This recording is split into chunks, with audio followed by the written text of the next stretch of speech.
Halo semuanya. Assalamualaikum warahmatullahi wabarakatuh. Selamat pagi, siang, atau sore buat teman-teman semua yang sedang menonton video ini. Gimana kabarnya hari ini? Semoga teman-teman selalu dalam keadaan sehat dan semangat untuk belajar hal-hal baru, ya. Perkenalkan, nama saya Suci Zulaikha Patria. Suci adalah siswi dari kelas Al-Zapus Awa di 1. Nah, video edukasi yang teman-teman saksikan sekarang ini, Suci buat secara khusus untuk memenuhi tugas mata pelajaran informatika. Dan tentu saja, video ini tidak akan terwujud tanpa bimbingan dan arahan dari guru pembimbing Suci yang luar biasa, yaitu Bapak Armansyah. Jujur saja teman-teman, sewaktu pertama kali belajar tentang jaringan komputer, Suci sempat berpikir, wah kayaknya rumit banget ya. Tapi ternyata dunia di balik layar internet itu seru banget. Ibarat sebuah kota raksasa yang punya jalan raya, polisi lalu lintas, dan kurir super cepat. Kita akan bedah satu persatu rahasia kota digital ini. Mulai dari bagaimana data berjalan lewat 2 jalur berbeda. Ini dia duel transmisi. Analog seperti suara di bukit, mudah rusak. Digital seperti senter Morse, tetap jernih walau ada badai. Lalu ada multiplexing, seperti jalan tol raksasa yang dibagi jadi banyak lajur, biar semua paket data bisa jalan barengan tanpa macet. Dan yang paling penting, ada sang polisi. Lalu lintas, switching, memastikan setiap paket data sampai ke alamat yang benar dengan cepat. Nah, itulah kira-kira bagaimana kota digital kita berjalan. Suci berharap penjelasan ini bikin materi informatika jadi lebih mudah dimengerti. Jadi, siapkan camilan favoritmu dan mari kita mulai perjalanan digital kita hari ini. Yuk, kita langsung masuk ke pembahasan pertama. Di era itu, kecepatan kirim datanya pun sangat pelan. Andai teman-teman mau kirim satu foto selfie saja di zaman itu, wah, mungkin butuh waktu berjam-jam untuk selesai terkirim. Tapi dari keterbatasan itulah, para ahli informatika mulai menciptakan protokol-protokol keren yang bakal kita bahas nanti. Suci merasa kita yang hidup di tahun 2026 ini sangat beruntung.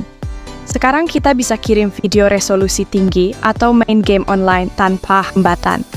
Tapi ingat, semua kemudahan yang kita pakai sekarang adalah hasil evolusi dari ketukan kode Morse yang sederhana tadi. Memahami sejarah ini penting, karena dari sejarah kita jadi tahu bahwa teknologi itu tidak muncul tiba-tiba. Nah, setelah kita tahu dari mana asal-usulnya, sekarang pertanyaannya, apa sih sebenarnya yang disebut dengan komunikasi data di zaman modern ini? Mari kita bedah komponennya satu persatu. Pernahkah kamu bertanya-tanya bagaimana pesanmu melintas ribuan kilometer dalam sekejap? Ayo kita lihat keajaibannya. Semua data, dari teks hingga video, dipecah menjadi potongan-potongan kecil yang disebut paket data. Setiap paket punya label atau header yang memberitahu komputer tujuan dan urutan paketnya. Sama seperti surat. Lalu, router yang cerdas ini akan mengarahkan setiap paket melewati jalur tercepat menuju tujuannya. Kadang mereka sampai terpisah. Di tujuan, setiap paket diverifikasi keasliannya. Jika semuanya lengkap dan benar, maka data lengkapmu kembali.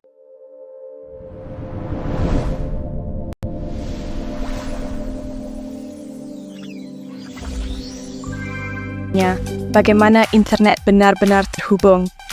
Mari kita jelajahi dunia jaringan yang menakjubkan bersama. Ini adalah topologi bus. Seperti jalur tol utama, semua perangkat terhubung ke satu kabel backbone tunggal. Lalu, ada topologi star. Semua koneksi berpusat pada satu hub sentral, seperti bintang dengan sinar-sinarnya. Inilah topologi mesh yang tangguh. Setiap perangkat terhubung ke banyak yang lain, membuat jaringan sangat andal. Lihat topologi ring. Data mengalir dalam satu arah di sekitar lingkaran, membentuk loop yang terorganisir. Dan terakhir, topologi tree. Seperti pohon yang tumbuh, ia memiliki struktur hierarki dengan satu root utama. Setiap topologi ini membentuk fondasi internet kita. membangun masa depan yang lebih terhubung dan cerah. Setelah kita tahu jalurnya melalui topologi, sekarang pertanyaannya, bagaimana sebuah file besar bisa sampai ke tujuan dengan selamat melalui internet? Jawabannya adalah packet switching. Video ini dipotong menjadi bagian kecil yang disebut payload, lalu dibungkus dengan header dan trailer. Setiap paket dilewatkan oleh router, yang seperti petugas trafik, menentukan jalur tercepat. Mereka bisa bergerak secara independen. Di penerima, paket diverifikasi. Yang rusak dibuang dan diminta ulang, lalu semua disusun kembali menjadi video utuh. Payload. Kemudian, setiap potongan dibungkus dengan header sebagai label alamat dan trailer berisi kode CRC untuk deteksi kesalahan. Setelah siap, paket dilepaskan ke internet. Router akan melihat alamat IP di header dan menentukan jalur tercepat untuk setiap paket yang bisa berbeda-beda. Di penerima, paket diverifikasi. Header diperiksa untuk keaslian dan kelengkapan, lalu CRC dihitung ulang untuk memastikan tidak ada kerusakan data. Jika semua paket lengkap dan sehat, mereka disusun ulang menjadi file video yang utuh kembali. Semua ini terjadi dalam hitungan milidetik. Pernahkah kamu bertanya-tanya bagaimana data bergerak dengan cepat di dunia digital? Mari kita lihat bersama. Pertama, dual transmisi. Analog seperti suara di bukit mudah terganggu, sedangkan digital seperti senter Morse tetap jernih walau badai pun datang. Kedua, multiplexing. Ini seperti menjadikan satu jalan tol raksasa menjadi banyak lajur, memungkinkan chat, video, dan game berjalan sekaligus tanpa macet. Ada TDM yang bagikan waktu dan FDM yang menggunakan frekuensi berbeda. Keduanya membuat transmisi super efisien. Ketiga, switching.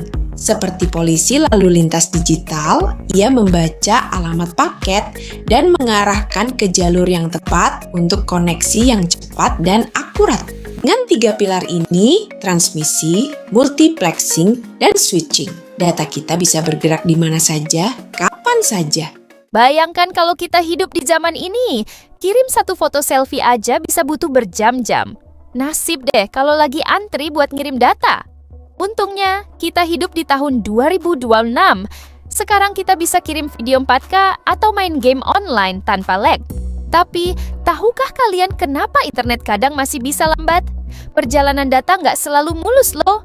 Ada 3 musuh utama yang sering ganggu: atenuasi, noise, dan distorsi. Yuk, kita bedah satu persatu. Pertama, atenuasi. Ini adalah pelemahan sinyal saat data berjalan jauh. Untungnya, ada alat repeater yang memperkuat sinyalnya lagi, seperti staf penguat di tengah perjalanan. Kedua, noise atau gangguan. Bisa dari panas, petir, atau bahkan bocor sinyal dari kabel lain. Ini penyebab suara robot saat teleponan. Ketiga, distorsi. Sering terjadi pada sinyal rumit yang punya banyak frekuensi. Perangkat kita harus menyinkronkan lagi agar data tidak jadi berantakan. Jadi, kalau internet agak lambat, mungkin sinyal kita lagi berjuang melawan kerikil ini. Keren kan? Betapa canggihnya teknologi yang kita pakai setiap hari? Bayangkan kalau kamu chat teman, tulis "ayo jajan", tapi jadi "ayo jalan" karena gangguan sinyal. Bisa salah paham kan? Disinilah error checking dengan CRC bekerja. Komputer akan periksa ulang data. Kalau hasilnya sama, paket diterima. Kalau beda, dibuang. Pernah internet kenceng tapi HP malah lag? Itu karena data nge-overload. Disinilah flow control berperan. Sistem buffering akan mengatur aliran data sehingga tidak kekecilan dan tidak kebesaran. Selalu bernegosiasi agar pas. Ini dia duel TCP versus UDP. TCP adalah sopir teliti yang pastikan semua paket sampai. UDP adalah sopir gesit yang prioritaskan kecepatan, biarkan ada paket yang hilang. Jadi, sekarang kalian tahu kenapa YouTube kadang buffer dan TikTok Live tetap jalan ya? Hebat kan dunia digital ini? Nah, teman-teman, supaya kita nggak cuma hafal teori aja, Suci punya satu studi kasus nih. Mari kita posisikan diri sebagai konsultan jaringan pemula. Siap? Oke, begini ceritanya. Sekolah kita, SMA Sumatera Selatan, ingin bangun laboratorium komputer baru dengan 20 unit komputer. Syaratnya, jaringan stabil, mudah diperbaiki, dan biayanya masuk akal. Opsi pertama, topologi bus. Murah, tapi kalau kabel utamanya rusak, semua komputer mati. Berbahaya banget pas lagi ujian. Jadi, kita coret ya. Opsi kedua, topologi mesh. Stabil banget, tapi ruangannya jadi berantakan dengan ratusan kabel dan harganya mahal. Ini overkill buat laboratorium sekolah. Maka, pilihan yang paling bijak adalah topologi star.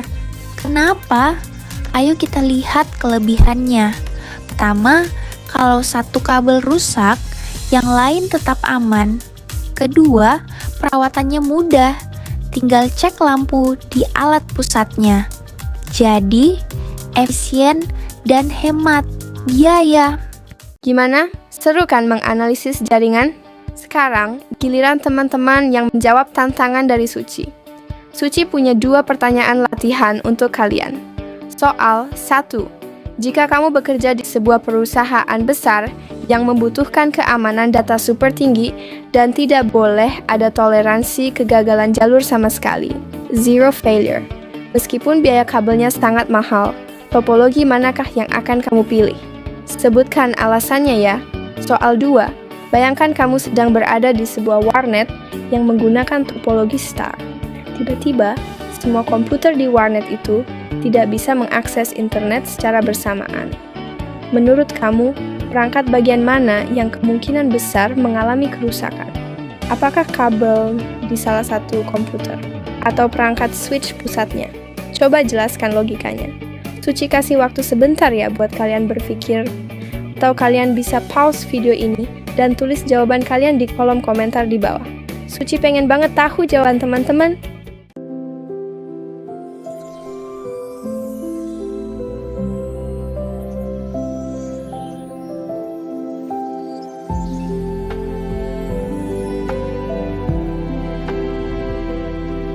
Bayangkan kalau kita hidup di era ini.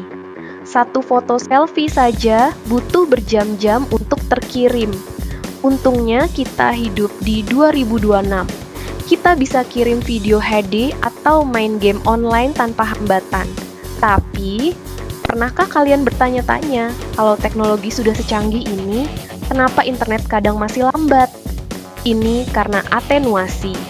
Semakin jauh data berjalan, semakin lemah sinyalnya.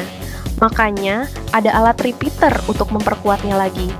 Ada juga noise atau gangguan dari luar, seperti petir atau sinyal dari kabel lain yang bocor, dan distorsi yang membuat data sampai tidak bersamaan. Tapi tenang, perangkat kita punya cara cerdas untuk mengoreksinya. Tunggu, Suci dapat kabar darurat. Sistem sekolah down sebelum ujian. Ayo kita beresin ini bersama. Langkah 1, cek topologi. Ternyata kabel backbone di switch pusatnya ketindih. Oke, jalur fisik aman.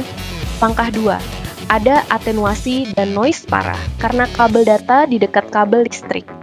Pisahkan dan boom! Sinyalnya jernih lagi. Isi selesai. Sekarang kalian tahu kan seberapa hebat teknologi yang kita pakai setiap hari. Sekarang masalah baru muncul. Begitu semua siswa login barengan, servernya keselek. Pengirimannya terlalu cepat. Suci langsung aktifkan flow control. Suci instruksikan server buat kirim data pakai metode sliding window supaya nggak membanjiri komputer siswa yang speknya lebih rendah. Suci juga pastikan multiplexingnya jalan benar supaya satu kabel itu bisa berbagi jalur dengan adil untuk 40 siswa sekaligus. Tanpa ragu Suci jawab, TCP, karena ini ujian nasional. Kita butuh ketelitian 100%. Biarpun sedikit lebih lambat dari UDP, yang penting datanya utuh sampai ke pusat server ujian. Piu. Akhirnya, ujian bisa berjalan lancar berkat pemahaman kita tentang komunikasi data. Ternyata ilmu yang kita pelajari tadi benar-benar berguna di dunia nyata ya teman-teman. Nah, sekarang beneran deh. Itu tadi penutup dari segala penutup. Semoga drama singkat ini bikin kalian makin paham gimana semua komponen tadi bekerja bersama-sama. Sekali lagi, terima kasih sudah menemani Suci menyelesaikan misi ini.